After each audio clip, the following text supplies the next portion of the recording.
안녕하세요. 햇살이 내리쬐는 산책길. 오늘도 여러분의 곁을 조용히 지키는 산책길 라디오입니다. 오늘 저희가 함께 걸을 이야기는 우리 사회가 애써 외면하고 싶어하는 가장 아픈 그림자, 바로 빈곤 노년의 이야기입니다. 눈부신 경제 성장의 주역이었으나 삶의 황혼기의 그림자처럼 쓰러져가는 한 분의 인생을 조용히 그리고 깊이 있게 따라가 보려 합니다. 오늘 들려드릴 사례는 김영숙 여사님의 이야기입니다.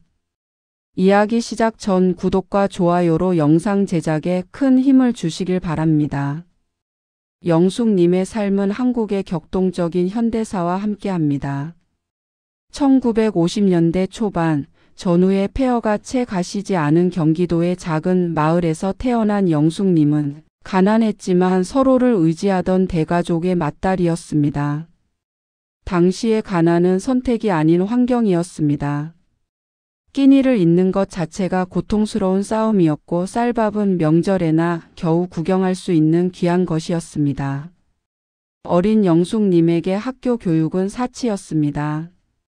그녀의 어머니는 영숙님에게 너라도 배워야 한다며 책가방을 쥐어주고 싶었지만 영숙님의 밑으로 줄줄이 태어난 동생들을 먹여 살려야 하는 가장의 무게는 결국 어린 딸의 어깨 위에 놓였습니다. 국민학교 3학년을 마치기도 전에 영숙님의 학교 생활은 강제로 멈춰섰습니다. 그녀가 처음 발을 디딘 곳은 동네의 작은 방지 공장이었습니다.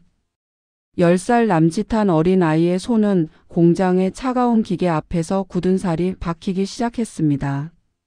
하루 12시간 먼지 가득한 공장 안에서 실타래를 감고 정리하는 일은 고통 그 자체였습니다.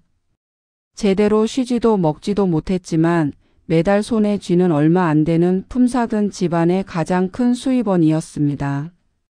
영숙님은 그 돈으로 동생들의 공책과 연필을 사주고 어머니의 구분 등을 보며 내가 이 집안을 일으켜 세우리라는 굳은 다짐을 했습니다. 1970년대 초 영숙님의 나이 18, 그녀는 도시로 향하는 기차에 몸을 실었습니다. 한강의 기적을 일궈내고 있다는 서울로 말입니다. 그녀는 구로공단 인근의 작은 봉제 공장에 취직했습니다. 여공이라는 이름으로 불리던 수많은 청춘들과 함께 영숙님은 대한민국 경제 성장의 가장 밑바닥에서 뜨거운 땀을 흘렸습니다. 미싱을 돌리고 옷에 단추를 달고 쉴 틈 없이 돌아가는 공장의 소음은 그녀의 청춘의 배경음악이었습니다. 월급은 쥐꼬리만 했지만 공장의 기숙사 생활은 그나마 안정적이었습니다. 그녀는 고된 노동 속에서도 저녁이면 틈틈이 야학에 나가 한글을 익히고 세상을 배우려 했습니다. 그녀의 삶의 목표는 오직 하나였습니다. 성실하게 일하면 반드시 우리 가족은 가난의 굴레에서 벗어날 수 있다. 그 시절 개인의 희생이 곧 가족과 나라의 발전이라는 믿음은 영숙님 삶의 단단한 주춧돌이었습니다. 자신을 위한 노후 준비나 미래 설계는 그녀의 사전에는 존재하지 않았습니다.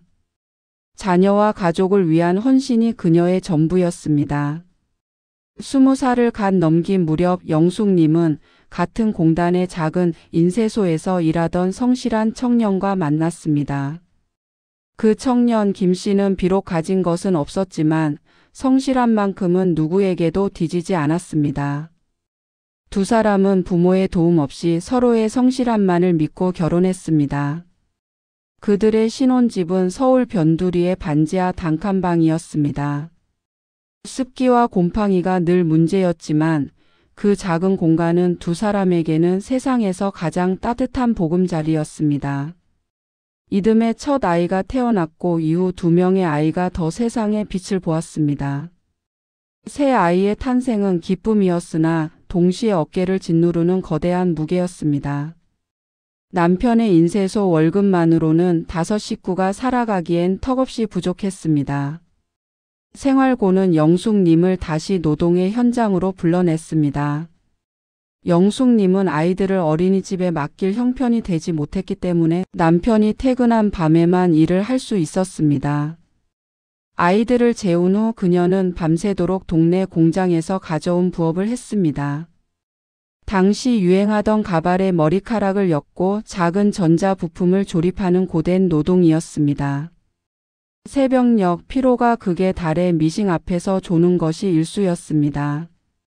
하지만 혹여나 아이들이 깨어날까 두려워 그녀는 커피 한 잔으로 잠을 쫓으며 다시 바늘을 잡았습니다. 잠을 줄여 아이들을 키운다는 말은 그저 구호가 아니라 영숙님 삶의 잔인한 현실이었습니다.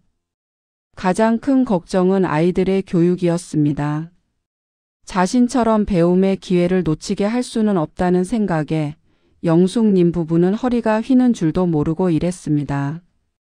남들 다 보내는 학원 하나 보내주지 못했지만 참고서와 문제집만큼은 넉넉하게 사주려 노력했습니다. 그들의 목표는 오직 하나, 아이들이 좋은 대학에 가서 안정적인 직장을 얻는 것이었습니다. 영숙님에게 있어 아이들이 이 척박한 땅에서 성공적으로 자리를 잡는 것이야말로 그녀의 평생을 건 투자이자 가장 확실한 노후 대비였습니다. 그들은 자신들의 노후를 위해 연금을 들거나 저축을 할 여유 자체가 없었습니다. 당시 영숙님의 부업은 소득으로 잡히지 않았고 남편이 일했던 작은 인쇄소는 4대 보험 적용 대상이 아니었습니다. 국민연금이라는 제도가 전 국민에게 확대되기 시작했을 때도 영숙님 부부처럼 비정규직이나 영세 사업장에서 일하던 사람들에게는 그림의 떡이나 다름없었습니다. 당장 오늘을 살아가기도 바쁜데 수십 년 후의 미래를 대비한다는 것은 그저 꿈 같은 이야기였습니다. 세 아이는 무사히 성장했습니다. 첫째는 지방의 대학에 진학했고 둘째는 간신히 전문대를 졸업한 후 작은 회사에 취업했습니다. 셋째는 번번이 공무원 시험에 낙방하며 영숙님의 마음을 아프게 했습니다. 하지만 가장 큰 부담은 아이들의 결혼이었습니다. 남들만큼은 해줘야 한다. 우리 아이만 초라하게 시작하게 할 수 없다는 부모의 마음은 영숙님 부부를 다시 한번 극한의 경제적 압박으로 몰아넣었습니다. 자녀들이 전세 보증금을 마련하지 못해 결혼을 미룬다는 말을 들었을 때 영숙님 부부는 망설이지 않았습니다. 쌈짓돈을 털고 부족한 돈은 은행 대출과 지인들의 빚을 끌어모아 충당했습니다. 두 아이의 결혼을 치러내는 과정에서 영숙님 부부는 그나마 가지고 있던 몇 천만 원의 저축을 모두 썼습니다. 노후를 위해 남겨두었던 그 돈은 자녀들의 새로운 시작을 위한 마중물이 되었고 영숙님 부부의 미래는 다시금 텅 비어버렸습니다. 그러나 영숙님은 후회하지 않았습니다. 자녀들이 안정적으로 가정을 꾸리는 모습을 보는 것이 그녀에게는 가장 큰 행복이자 평생의 과업을 마친 듯한 뿌듯함이었습니다. 하지만 인생의 시련은 행복한 순간을 오래 허락하지 않았습니다. 2000년대 후반 남편은 50대 중반의 나이에 다니던 인쇄소에서 구조조정으로 퇴직하게 됩니다. 평생을 성실하게 바친 직장이었지만 돌아온 것은 이제는 더 이상 회사가 당신을 필요로 하지 않는다는 차가운 통보뿐이었습니다. 퇴직금이라곤 생활비로 써버리고 남은 얼마 안 되는 목돈뿐이었습니다. 영숙님 부부에게는 공적인 노후 소득 기반이 전무했기에 이 퇴직은 곧 생계의 벼랑 끝을 의미했습니다. 남편은 쉴 수 없었습니다. 퇴직금과 영숙님의 남은 돈을 모아 동네에서 작은 분식집을 차렸습니다. 이제는 우리만의 사업을 해보자 다시 일어설 수 있다는 희망도 잠시 급격한 경기 침체와 주변에 들어선 대형 프랜차이즈 식당들과의 경쟁에서 버텨내기 힘들었습니다.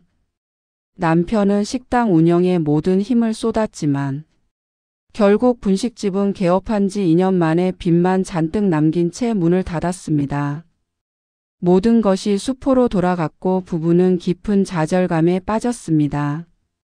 남편은 이후 일용직 노동이나 경비원으로 일하며 생계를 이어가려 했지만 60대에 접어들자 일자리는 점점 찾기 힘들어졌습니다. 고령이라는 이유로 면접에서 번번이 떨어지는 남편의 뒷모습을 보며 영숙님은 자신의 마음도 함께 무너지는 것을 느꼈습니다.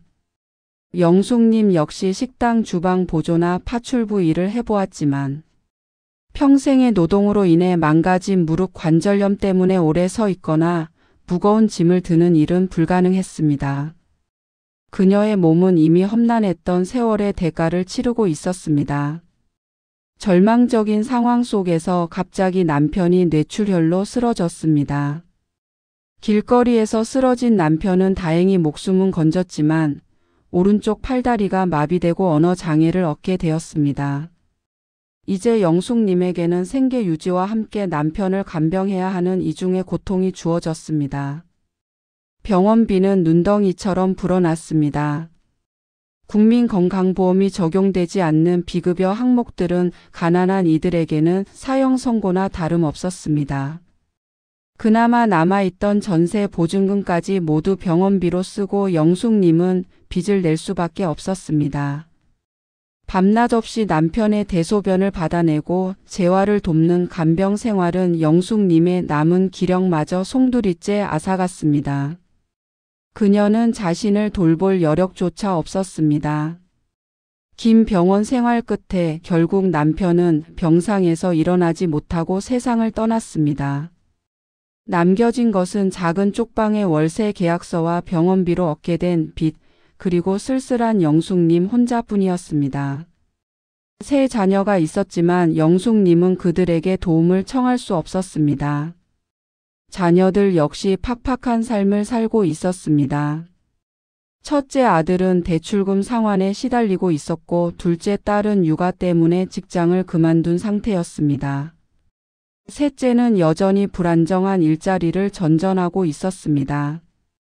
영숙님은 이미 그들의 결혼 비용으로 해줄 수 있는 모든 것을 해줬다고 생각했기에 이제 와서 너희가 나를 부양해라라고 말할 염치가 없었습니다. 그것이 평생을 자식에게 헌신한 부모의 마지막 자존심이었습니다. 자녀들이 가끔 보내주는 몇만 원의 용돈이 전부였지만 영숙님은 차마 그것을 더 요구할 수 없었습니다.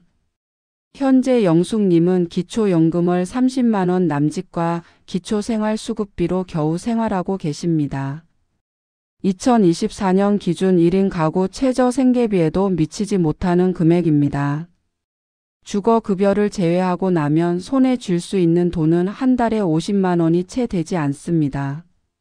이 돈으로 공과금을 내고 약값을 지불하고 나면 남는 돈은 거의 없습니다. 이것이 대한민국 40%가 넘는 노인 빈곤율 속에서 그 절반 이상이 홀로 사는 독거 노인이라는 통계 속에서 살아가는 영숙님의 냉혹한 현실입니다. 그녀는 여전히 폐지를 주우러 새벽 거리를 나섭니다. 무릎의 통증은 매 순간 그녀를 괴롭히지만 폐지를 주워 고물상에 팔아버는 한 달 10만 원 남짓한 돈이 그녀에게는 생명의 끈입니다. 그 돈으로 쌀 한 봉지라도 더 살 수 있기 때문입니다. 그녀의 낡은 손수레가 끄는 짐은 단순히 폐지가 아닙니다. 그것은 나는 아직 살아있다는 그녀의 의지이며 자식에게는 절대 짐이 되지 않겠다는 마지막 자존심의 무게입니다. 영숙님의 빈곤한 노년은 단순히 개인의 게으름이나 잘못된 판단의 결과가 결코 아닙니다. 그녀의 삶을 빈곤으로 밀어넣은 것은 구조적이고 시대적인 세 가지 요인이 복합적으로 작용한 결과입니다. 첫째, 공적연금 제도의 시대적 공백입니다. 영숙님 세대가 가장 왕성하게 경제활동을 했던 1960년대부터 1980년대까지는 국민연금 제도 자체가 매우 미흡하거나 영세 사업장에는 적용되지 않았습니다. 그녀의 남편처럼 작은 공장이나 인쇄소에서 일한 수많은 사람들은 사회 안전망 밖에 머물렀습니다. 열심히 일했으나 그들의 노동이 공적 노후 소득으로 연결될 통로가 원천적으로 차단되어 있었습니다. 둘째, 자녀 부양에 대한 시대적 강요와 희생입니다. 그 시절 부모들에게는 자녀를 성공적으로 키워내는 것이 곧 국가에 대한 헌신이자 자신들의 가장 확실한 노후 대비였습니다. 영숙님은 자녀들의 교육과 결혼에 전 재산을 쏟아부었습니다. 하지만 시대가 바뀌어 자녀 세대 역시 불안정한 고용과 높은 주거 비용으로 부모를 부양할 경제적 여력이 사라졌습니다. 결국 영숙님 세대는 국가에 의해 노후를 보장받지 못하고 자녀에게 희생했으나 부양을 기대할 수 없는 가장 고통스러운 샌드위치 세대가 된 것입니다. 셋째, 불안정한 고용 형태와 실패를 허용하지 않는 사회입니다. 영숙님 부부는 퇴직 후 재기를 위해 작은 식당을 차렸지만 시대의 흐름과 급변하는 경제 상황 속에서 실패했습니다. 그들의 실패는 곧 모든 것을 잇는 전 재산의 소멸로 이어졌습니다. 이들에게는 실패 후 다시 일어설 수 있는 사회적 안전망, 즉 실업수당이나 재취업 교육 등의 기회가 매우 부족했습니다. 평생을 성실하게 일했으나 단 한 번의 사업 실패가 그들의 노년을 나락으로 떨어뜨린 것입니다. 영숙님의 청춘은 대한민국 경제 성장의 가장 뜨거운 동력이었지만 사회는 그녀의 노후를 책임져 주지 못했습니다. 우리는 이분들을 보며 개인의 실패라는 잣대를 들이댈 자격이 있을까요? 한 시대를 온몸으로 버텨낸 이분들의 노년이 이토록 잔인하게 외면받는 사회는 과연 건강하다고 말할 수 있을까요? 우리의 시선은 단순히 불쌍한 노인이 아닌 국가와 시대의 부채를 짊어진 영웅을 바라보는 경외심과 연민이 교차하는 시선이어야 합니다. 이분들의 빈곤은 우리 모두가 함께 갚아나가야 할 시대의 빚입니다. 오늘날 대한민국 노인 빈곤율은 OECD 국가 중 압도적인 1위입니다. 영숙님처럼 평생 성실하게 살아왔음에도 불구하고 자식에게 짐이 되기 싫어 홀로 고통을 감내하는 수많은 노인분들이 우리 주변의 그림자 속에 존재하고 있습니다. 우리는 이분들의 삶을 보며 단순히 개인의 노력 부족으로 치부해서는 안 됩니다. 이 문제는 이제 우리 사회의 지속 가능성 그리고 우리 자신의 미래 노년과 직결되는 문제입니다. 여러분은 우리의 부모 세대가 겪는 이러한 노년 빈곤의 문제에 대해 가장 시급하게 개선되어야 할 것은 공적연금의 확대인지 아니면 노인 일자리의 질적 개선인지 아니면 자녀 부양 부담 경감인지 여러분의 생각을 말씀해 주시겠습니까? 여러분의 진심 어린 의견을 댓글로 나눠주세요. 저희 산책길 라디오는 여러분의 목소리를 귀담아 듣고 함께 더 나은 사회를 고민하겠습니다. 다음 산책길에서 다시 뵙겠습니다. 구독과 좋아요 꼭 부탁드립니다. 지금까지 영상을 시청해 주셔서 감사합니다.